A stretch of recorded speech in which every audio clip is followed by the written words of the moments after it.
सबको जय मसीह की। आइए हम प्रार्थना के साथ इस वचन में चलें। पिता परमेश्वर प्रभु यीशु मसीह के नाम में प्रभु जी आपके सामने आते हैं, धन्यवाद देते हैं इस नए दिन के लिए प्रभु जो आपने हमारे जीवनों में जोड़ दिया। प्रभु जी धन्यवाद देते हैं प्रभु इस अनॉइंटेड समय के लिए, प्रभु जी इस ब्लेसेड टाइम के लिए प्रभु जो आपने हमारे जीवनों में दिया। पवित्र आत्मा जी, हम आपसे गुजारिश करते हैं कि आप आइए और हमें लीड कीजिए, गाइड कीजिए, अपने वचन से सिखाइए, और जो वचन मेरे मुंह से निकलता है इस पर आप ब्रीद कीजिए और इसको जीवित करके अपने लोगों के जीवनों में बहुतायत से इस्तेमाल कीजिए। सारी बातों के लिए धन्यवाद देते हैं। ये दुआ यीशु मसीह के नाम में मांगते हैं, आमीन। आपका स्वागत है इस प्रोग्राम में यीशु की बरकत यानी सुबह की बरकत। और पिछले दिन में हम बात कर रहे थे परमेश्वर के अनुग्रह के बारे में, और हम आज भी परमेश्वर के अनुग्रह के बारे में ही बात करते रहेंगे। और आज हम वचन में से पढ़ेंगे उत्पत्ति की किताब, उसका 39 अध्याय और उसका 1 से 6 वचन। उत्पत्ति की किताब 39 अध्याय और 1 से 6 वचन। और मैं आपके लिए पढ़ता हूँ। और यहाँ ऐसा लिखा है, जब यूसुफ मिस्र में पहुँचाया गया तब पोतीपर नामक एक मिस्री ने, जो फ़िरौन का हाकिम और अंगरक्षकों का प्रधान था, उसको इश्माएलियों के हाथ से जो उसे वहाँ ले गए थे मोल लिया। यूसुफ अपने मिस्री स्वामी के घर में रहता था और यहोवा उसके संग था, इसलिए वह भाग्यवान पुरुष हो गया। और यूसुफ के स्वामी ने देखा कि यहोवा उसके संग रहता है और जो काम वह करता है उसको यहोवा उसके हाथ से सफल कर देता है। तब उसकी अनुग्रह की दृष्टि उस पर हुई और वह उसकी सेवा टहल करने के लिए नियुक्त किया गया। फिर उसने उसको अपने घर का अधिकारी बनाकर अपना सब कुछ उसके हाथ में सौंप दिया। जब से उसने उसको अपने घर का और अपनी सारी संपत्ति का अधिकारी बनाया, तब से यहोवा यूसुफ के कारण उस मिस्री के घर पर आशीष देने लगा, और क्या घर में क्या मैदान में उसका जो कुछ था सब पर यहोवा की आशीष होने लगी। इसलिए उसने अपना सब कुछ यूसुफ के हाथ में यहाँ तक छोड़ दिया कि अपने खाने की रोटी को छोड़ वह अपनी संपत्ति का हाल कुछ ना जानता था। मैं प्रभु का बड़ा धन्यवाद देता हूँ कि प्रभु ने मैं मिडिल ईस्ट में 8-9 साल रहा, और ये जो यहाँ सिचुएशन डिस्क्राइब की गई है, जो बताई गई है, जिस सिचुएशन का वर्णन किया गया है, इस सिचुएशन को मैं एक अच्छे ढंग से समझ सकता हूँ, क्योंकि मैं उस जगह पर रहा हूँ और मैंने वहाँ देखा है कि लोग कैसे ऑपरेट करते हैं, लोग कैसे काम काज करते हैं। और ये एक बहुत करेक्ट पिक्चर है। एक अमीर आदमी के बारे में बताया गया है, और जिसका नाम पोतीपर था, और ये रॉयल फैमिली के साथ रिलेटेड था। जो यहाँ लिखा गया है कि जो पोतीपर नामक एक मिस्री था, जो फ़िरौन का हाकिम और अंगरक्षकों का प्रधान था। मतलब फ़िरौन का और इसका एक बड़ा क्लोज रिलेशनशिप रहा होगा, तभी फ़िरौन ने इसको अपना सिक्योरिटी चीफ बनाया, और सिक्योरिटी चीफ के अपनी सिक्योरिटी का इसको चीफ बनाया। और मैं विश्वास करता हूँ कि ये एक काफ़ी अमीर आदमी होगा। ये एक करैक्टर हमारे सामने यहाँ दिया गया है। और दूसरा करैक्टर हमें बताया गया है, एक ऐसा इंसान जो गुलाम था। और यहाँ पर क्या लिखा है, पहली वचन में ही, पहली आयत में, जब यूसुफ मिस्र में पहुँचाया गया और उसको इश्माएलियों के हाथ से जो उसे वहाँ ले गए थे मोल लिया। आप जानते हैं कि यूसुफ को कैसे वहाँ ले जाया गया होगा। इश्माएलियों ने जब उसको उसके भाइयों के हाथ से खरीद लिया, तो इन्होंने क्या किया होगा कि उसके सारे कपड़े उसके उतार दिए होंगे और उसके हाथ बांधकर उसको ऊंट के पीछे बांधकर ये मिस्र में ले गए होंगे, और मिस्र में इसको एक ऐसे बाज़ार में खड़ा कर दिया गया होगा जहाँ बाकी गुलाम भी थे। बिल्कुल नंगा ये यूसुफ वहाँ खड़ा, और नंगा करने की क्या ज़रूरत थी कि जो इसको ख़रीदने वाले लोग थे वो चेक कर सकें कि कोई इसको बीमारी तो नहीं, कोई डिफेक्ट तो नहीं है। अगर हम ये ख़रीद लेंगे इस गुलाम को तो क्या ये हमारे काम आएगा, क्या ये हमारे घर में कोई बीमारी तो नहीं ले आएगा।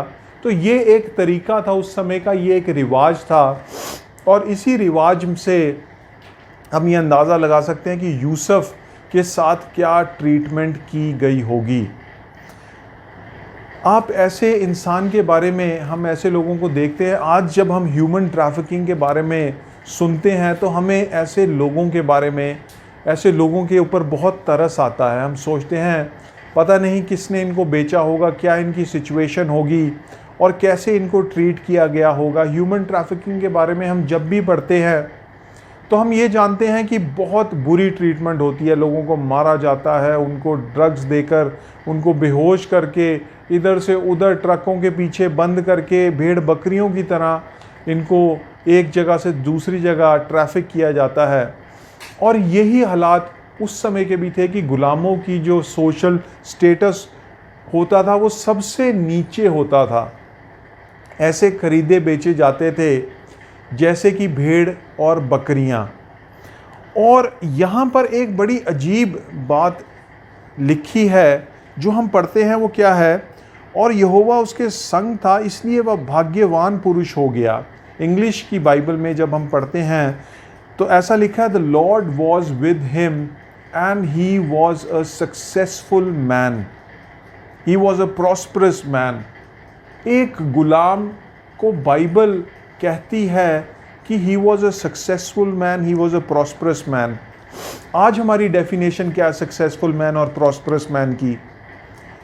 हम किसको सक्सेसफुल या प्रॉस्परस कहते हैं? जब आप किसी से मिलते हैं, किसी के बच्चों के बारे में पूछते हैं और वो आपको बताता है कि मेरे बच्चे ने इंजीनियरिंग की है, वो उस कॉलेज से IIT से पढ़ा है, या उसने MBBS कर रहा है और उसने उस अच्छे कॉलेज से MBBS की है, या उसने MBA कर लिया है और उसने IAM से MBA किया या IIM से MBA किया है, तो हम सोचते हैं वाह क्या पढ़ा लिखा इनका बच्चा है और बहुत अच्छे कॉलेज से की है। फिर लोग हमें बताते हैं कि मेरा बेटा या मेरा रिश्तेदार या मेरा नोन टू वो ऐसी जगह पर एक बड़ा मैनेजर है और उसने ये काम किए हैं। और हम लोगों का आज कैसे उनका स्टेटस चेक करते हैं, कौन सी गाड़ी चलाते हैं, कितना बड़ा घर है, क्या कपड़े पहनते हैं, क्या घड़ियां पहनते हैं, कितनी उनके पास ज्वेलरी है। तो ये सारी बातों को देखकर, इनको अच्छे तरीके से हम समझकर, कितना पैसा है, कितना बड़ा बैंक बैलेंस है, हम कहते हैं कि ये आदमी सक्सेसफुल है या प्रॉस्परस है। पर बाइबल की जो डेफिनेशन है वो अलग है।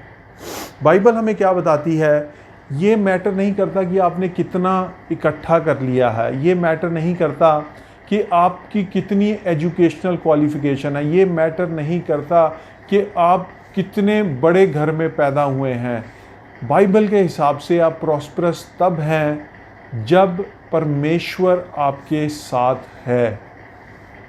बाइबल कहती है कि एक गुलाम जिसका नाम यूसुफ था, परमेश्वर उसके साथ था, और हिंदी में लिखा है वो एक भाग्यवान पुरुष था। दूसरे मतलब देखें, वो एक सफल पुरुष था। और आगे हम पढ़ते हैं तीसरे वचन से, यहाँ लिखा है, और यूसुफ के स्वामी ने देखा कि यहोवा उसके संग रहता है। यूसुफ का स्वामी पोतीफर एक मिस्री था। उसने कैसे देखा कि यहोवा उसके संग रहता है? कोई स्पिरिचुअल आदमी नहीं था, कोई नबी नहीं था, कोई प्रॉफिट नहीं था, कोई परमेश्वर का जन नहीं था। इस आदमी ने कैसे देख लिया कि यहोवा उसके संग रहता है? अगर यहोवा को आपने सामने देखा होता तो ये मर चुका होता। उसने यूसुफ के जीवन से देखा कि परमेश्वर उसके संग था, परमेश्वर उसके संग रहता है। आज क्या हमारे जीवनों से यीशु मसीह दिखाई देता है? आज के हमारे जीवनों से लोग ये अंदाज़ा लगा सकते हैं, जब आपसे बातचीत करते हैं, जब आपसे मिलते हैं, जब आपके साथ कुछ समय बिता लेते हैं, क्या वो आपके मैनरिज्म से, आपके उठने बैठने से, चलने से, आपके बोलने से, क्या ये अंदाज़ा लगा सकते हैं कि ये यीशु मसीह के विश्वासी हैं या ये मसीही लोग हैं? अगर नहीं, तो हमें परमेश्वर के वचन में और ज़्यादा बढ़ने की ज़रूरत है, परमेश्वर के और ज़्यादा खोजी होने की ज़रूरत है। और इसने कैसे, इसके स्वामी ने कैसे ये आइडिया लगाया, ये अंदाज़ा लगाया कि यहोवा इसके साथ था? ऐसा लिखा है, और जो काम वह करता है उसको यहोवा उसके हाथ से सफल कर देता है। ये पहला गुलाम नहीं होगा इस इंसान का, पोतीफर का। इसने पहले भी बहुत सारे गुलाम देखे होंगे, पर यूसुफ के साथ जब उसका एक्सपीरियंस क्या रहा, उसने देखा कि यूसुफ कोई भी काम करता है, ये काम सफल हो जाता है। मान लीजिए गार्डनिंग का एग्जाम्पल ले लेते हैं। पहले कोई गुलाम गार्डनिंग करता था, कुछ बोता था, वो नहीं होता था, नहीं पौधे लगते थे। अगर प्याज बोया तो प्याज आधा खराब हो गया या कुछ ही ठीक निकले। अगर कोई फल लगाया तो फल खराब हो गया। पर यहाँ लिखा है कि यहोवा यूसुफ के साथ था और जो वो करता था वो 100% सक्सेस होता था। और इस कारण क्या लिखा है कि तब उसकी अनुग्रह की दृष्टि उस पर हुई और वह उसकी सेवा टहल करने के लिए नियुक्त किया गया। और आगे हम पढ़ते हैं तो 6 वचन में ऐसा लिखा है कि इसलिए उसने अपना सब कुछ यहोवा के हाथ में यहाँ तक सौंप दिया कि अपने खाने की रोटी को छोड़ वह अपनी संपत्ति का हाल कुछ ना जानता था। उसको मैनेजर बना दिया अपने स्टेट का। और ये जो स्टेट था ये कोई छोटा स्टेट नहीं होगा, मैं विश्वास करता हूँ। और जैसे मैंने उस एरिया में देखे हैं कि लोग इतने अमीर होते हैं कि इनके स्टेट जो होते हैं, इनकी जो प्रॉपर्टीज़ होती हैं वो बहुत बड़ी बड़ी प्रॉपर्टीज़ होती हैं। और यहाँ पर उसको मैनेजर बना दिया गया, पूरी प्रॉपर्टी का मैनेजर बना दिया गया। आज आप और मैं, हम लोग अगर अपने आप के बारे में सोचें कि आज हमारे पास क्या है, बाइबल के अनुसार हमारे पास सिर्फ परमेश्वर होना चाहिए। अगर यीशु मसीह हमारे साथ है तो हम सक्सेसफुल हैं, हम प्रॉस्परस हैं, हम भाग्यवान हैं, जैसे परमेश्वर के वचन में लिखा है। अब ये हमारे जीवन में मटीरियलाइज कैसे होगा? आप कहते हैं कि ये आपने कह दिया, पर हम अपने जीवन में अभी तक इसकी कोई फिजिकल मैनिफेस्टेशन नहीं देखते हैं। वो मैनिफेस्टेशन हम कैसे देखेंगे? मैनिफेस्टेशन हम देखेंगे जब हम परमेश्वर के वचन के अनुसार करेंगे। और परमेश्वर के वचन में क्या लिखा है कि वो वचन अपने मुंह में डालकर दिन रात हमने उस पर मनन करना है, हागा करना है। आपने कहना है क्योंकि यीशु मसीह मेरे साथ है मैं भाग्यवान हूँ, क्योंकि यीशु मसीह मेरे साथ है मैं सफल हूँ, क्योंकि यीशु मसीह मेरे साथ है मैं प्रभावशाली हूँ। जब आप अपना मुंह खोलकर ये बात कहने लगेंगे तो आपका जीवन बदलने लगेगा। परमेश्वर आपके जीवन में अपने वचन को पूरा करेगा।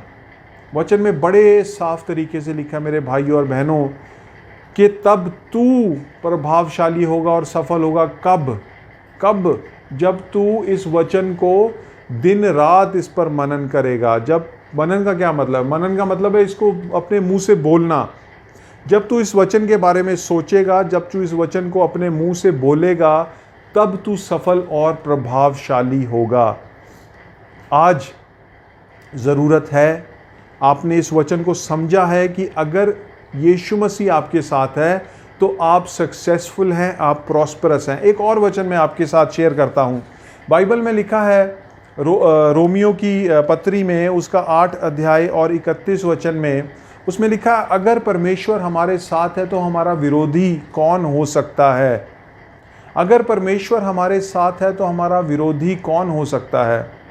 आज आपके जीवन में शायद कुछ ऐसी सिचुएशंस भी हों जो आपको कुछ परेशान करती हों, जो आपको मुश्किल में आप समझते हो कि मैं मुश्किल में हूँ, मुझे ऐसा नहीं करना चाहिए था, मुझे ऐसा नहीं कहना चाहिए था, अच्छा होता अगर मैं इस इंसान से ना मिलता, अच्छा होता अगर मैं ये स्टेप ना लेता। परमेश्वर आज आपसे कहना चाहता है, यीशु मसीह आपके साथ है। अगर परमेश्वर हमारी ओर है तो हमारा विरोधी कौन हो सकता है। एग्जाम्पल क्या है, उदाहरण क्या है, आप जिस स्टेट में रहते हैं, मान लीजिए आप वहाँ के चीफ मिनिस्टर को जानते हैं और चीफ मिनिस्टर आपका एक नज़दीकी मित्र है, आपका नज़दीकी एक जन है और वो आपसे प्रेम करता है, तो बहुत सारी सिचुएशंस में आप घबराएंगे नहीं। जब आप किसी मुश्किल में पड़ेंगे आप सोचेंगे कि मैं अपने दोस्त चीफ मिनिस्टर को फ़ोन करूंगा और वो मेरी मदद करेगा। परमेश्वर आज आपसे कहना चाहता है कि वो हर चीफ मिनिस्टर, हर प्राइम मिनिस्टर, हर प्रेसिडेंट से बढ़कर है। अगर आप इस वचन पर विश्वास करते हैं और मनन करते हैं कि जब परमेश्वर आपकी ओर है तो आपका विरोधी कौन हो सकता है। मेरे भाई और बहनों, ये एक बहुत उम्मीद की बात है जो परमेश्वर हमसे आज कहता है।